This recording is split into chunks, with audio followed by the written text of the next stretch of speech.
From Newsnets and CCTV, it's high school basketball coming to you tonight from Cadillac High School.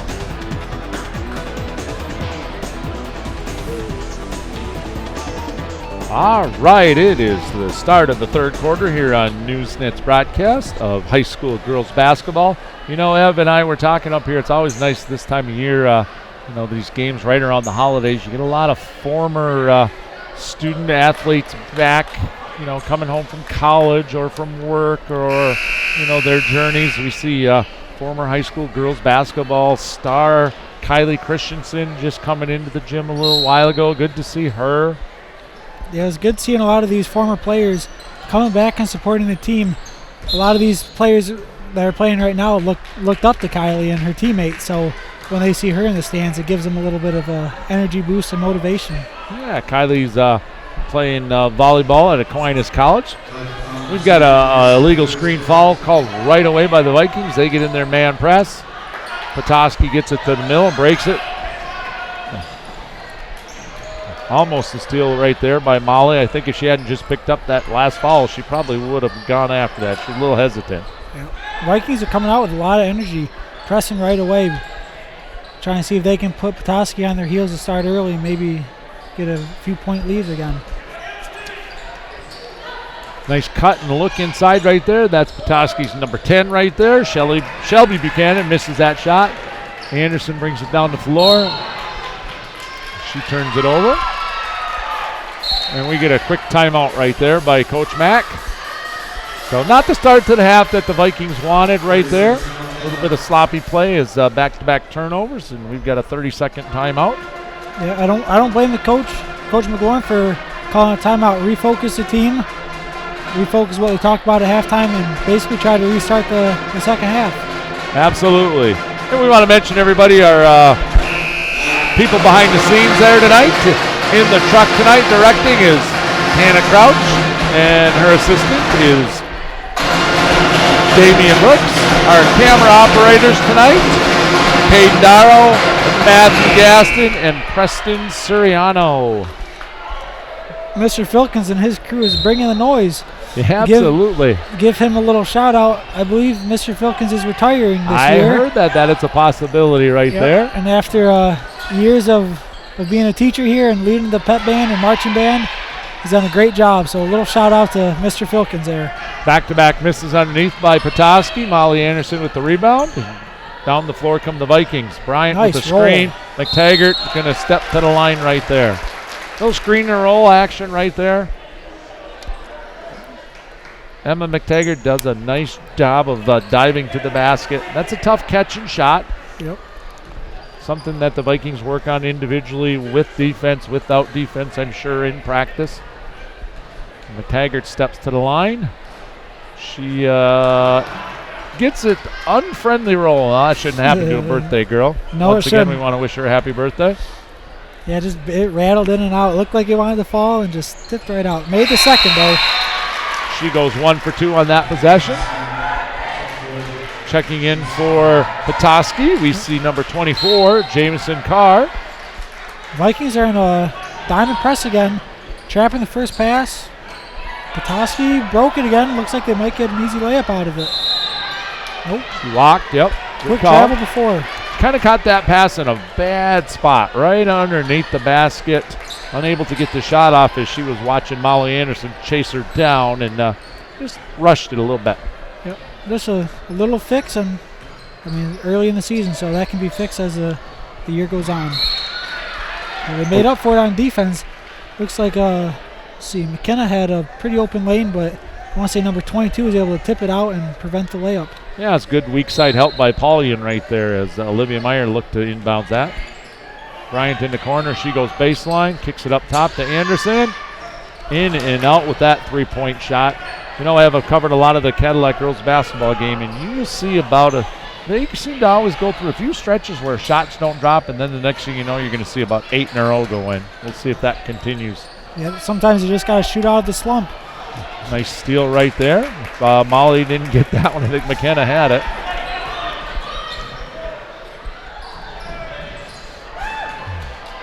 Another very good look.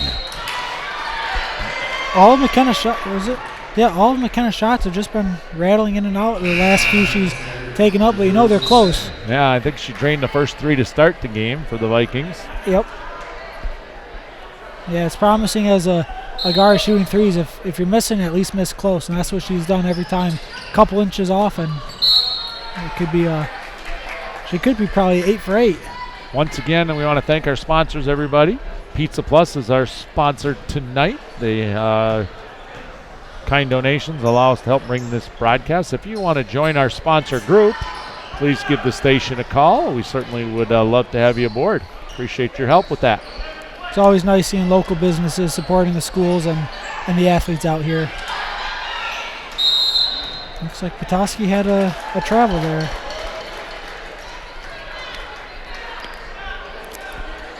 So back come the Vikings here. Again, a little bit of a slow start to quarter number 3 for both teams as far as scoring is concerned. A lot of competitiveness for sure.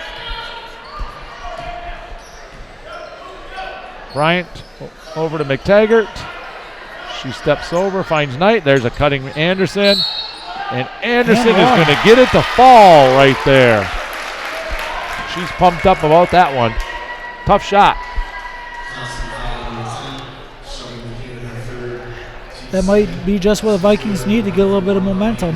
Get the crowd involved, get some energy going in the gym. Let's see if she can make the free throw here. And she Nothing does. Vikings shot. with the 18-9 first quarter lead to start the game tonight. 25-16 at half. And they have scored the first 4 points of the second half here. Molly is 6 for 6 from the line. That's a nice luxury Petoskey has as far as breaking a press with the strength back there of Sydney Mann to make that baseball pass from under the basket on a rope to half court. I wonder if she plays a little softball on the side here in the spring. Yeah, I'd believe it. Great ball handling by McKenna. In for the Vikings right now, number 24. Her first action of the second half, that's Jocelyn Seeley. She's got it right there. She swings it over, finds Bryant, and there it is. It's starting to fall in now. The Vikings open their biggest lead of the game, 16 points. They almost get a steal. Actually, they do. Seeley with it. How about Bryant on that pass, Ev? She knew without even looking that Seeley was the only player on that side of the floor. That's just good basketball IQ. You can tell she's been in that situation before. She's one of the leaders of the team. And yeah, I mean, good point guards find other people to score.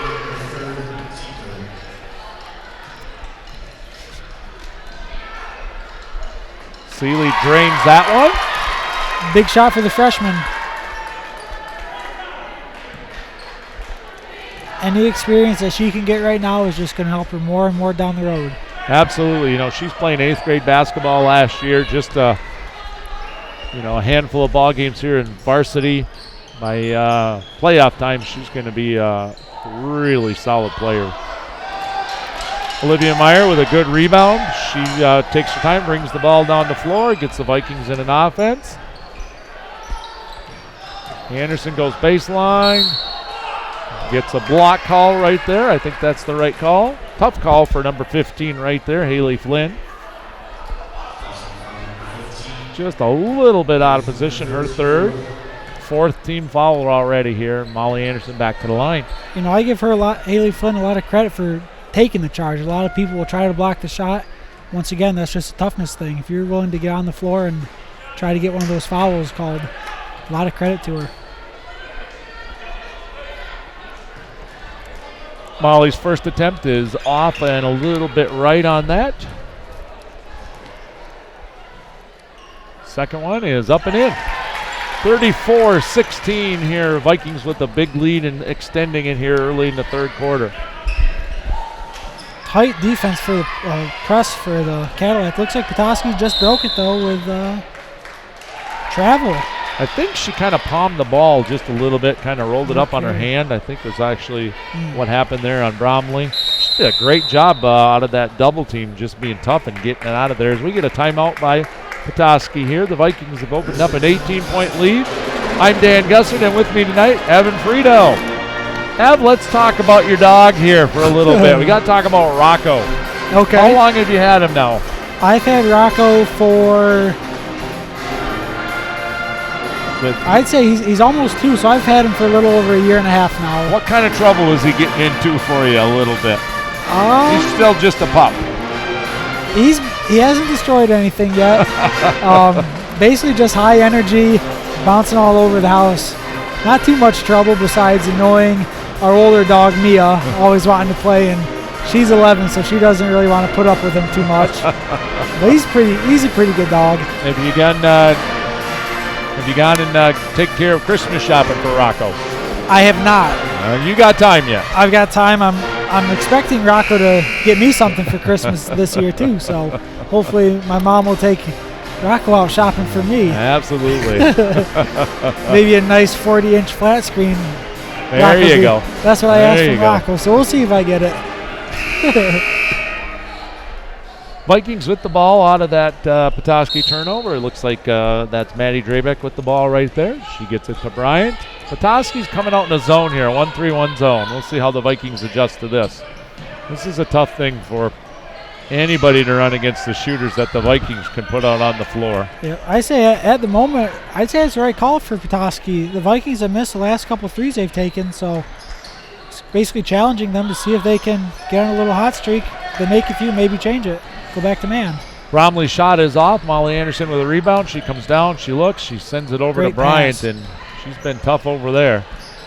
She decides not to shoot. Anderson penetrates, and her shot's off a little bit.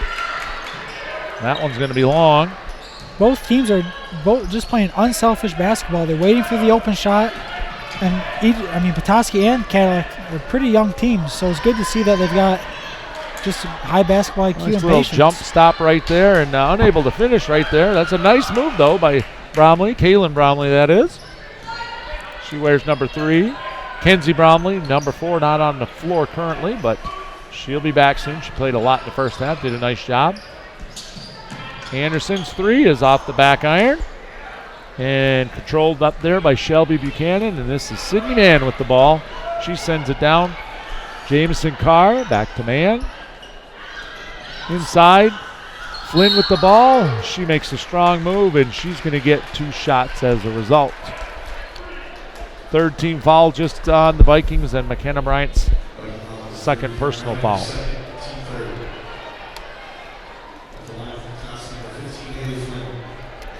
Before even looking at the lineup for Petoskey, you can tell that I'm guessing Sydney Mann's a senior. She's been kind of leading the charge for Petoskey, taking control and kind of, being a role player for them, playing a good game. That shot is off for Haley Flynn. Ev, I was able here to get here the other night to watch the Cadillac boys play Petoskey in Big North Conference action for them. We'll be covering some of their basketball here starting in January. The boys come away here in Cadillac with a huge overtime victory against Petoskey to run their record to 2-0 in the Big North Conference. That's a big way to start the season off, especially before Christmas. I mean, no one wants to go into Christmas break with a loss. That's about 3 weeks of just constantly thinking about that game. You want to go in with a win. That's a shot move and shot that I would have liked to have seen Seeley take. She very unselfishly kicked it out to Bryant. She's going to get it back here off of a rebound off of Drabeck miss and put it back in anyway. Great unselfish play again. Great board, and she just kept it high. She didn't bring it down, the ball down at all. Once she caught it, she was putting it right back up. Yeah, another year or two, she's going to be the star for Cadillac. She's already showing a lot of potential, playing a great game. Drabeck, nice job defending inside right there and gets a rebound off the Flynn miss. Nice job moving your feet. Alrighty, the Vikings, they've reduced a lot of those reaching fouls. I'd like to think that the coaches definitely emphasize that at halftime. Nice job swinging it from side to side right there. Screen and move. Petoskey is still in a zone. It's kind of tough to see what they're in. It looks like a 2-3 right now. Still challenging Cadillac to see if they can make a few shots. Once again, we see a nice strong move to the baseline right there by Jocelyn Seeley. That's a good move, but, she's a lefty. That's a great side for her to be on. She's going to not get to the free throw line. I think that was a shot before, or a foul before shot. Yep. See if Cadillac can control it. Just lob it up. And that's just out hustling right there by the Vikings. And great as pass. a result, McKenna Bryant off the assist from Seeley for 3 more. How many threes for her tonight, Ev? That looks like her 6th free. And a steal right there, and Anderson's coming down, and she is a little off on that one. 6-3? Yeah. I believe it. Yeah, 6 threes. I don't know what the school record is, but make a few more. She might be looking at it. Nice rebound right there. 30 seconds to go. Here comes Anderson with Drabeck on her left. She is unable to make that. And off of an Anna Whipple miss, Molly Anderson gets it back and up. She puts it in 41-16 as the Vikings have pitched a shutout here in the second quarter against Petoskey. The third quarter against Petoskey. Looks like a travel on Petoskey, so Cadillac will have the ball with 8 seconds left. We got a 30-second timeout called by Cadillac. This is a coaching move right here, I gotta believe. Coach Mack wants to run something that they can practice in game situation for something future down the road here with this big lead. They're going to design something out of the timeout. This is where do they be calling on you, Ev? Call on you to figure out the weakness of the floor, get it into somebody's hand for a big 3. Yep. How about the Chippewas basketball team? They're a high-scoring group this year. I think I saw they are in the top 5 in the country in basketball scoring this year. I probably should be keeping up with that a little bit. I have yet to watch a game. Well, that's because you're studying all the time, Ev. You should be. Exactly. It's tough to watch games when you're in the library. All right, so we're coming back right here. Just a few seconds to go, a little more than 8. Cadillac with a big lead right here. They have racked up 16 points this quarter to none for Petoskey. It looks like Cadillac has 5 fouls right now. Probably want to reduce that by 1 or 2, but still for the tempo of the game, and I think they're doing a better job. Probably 3 of those were in the first minute and a half. Yep. They've really done a lot better job with that. They've cleaned it up. Bryant's going to just penetrate. She's going to find a screen. They were looking to find Maddie Drabeck up the top, but Petoskey gets a hand on that. That's how the quarter will end. And Evan and I will be right back here on Newsnet with the final quarter from Cadillac High School.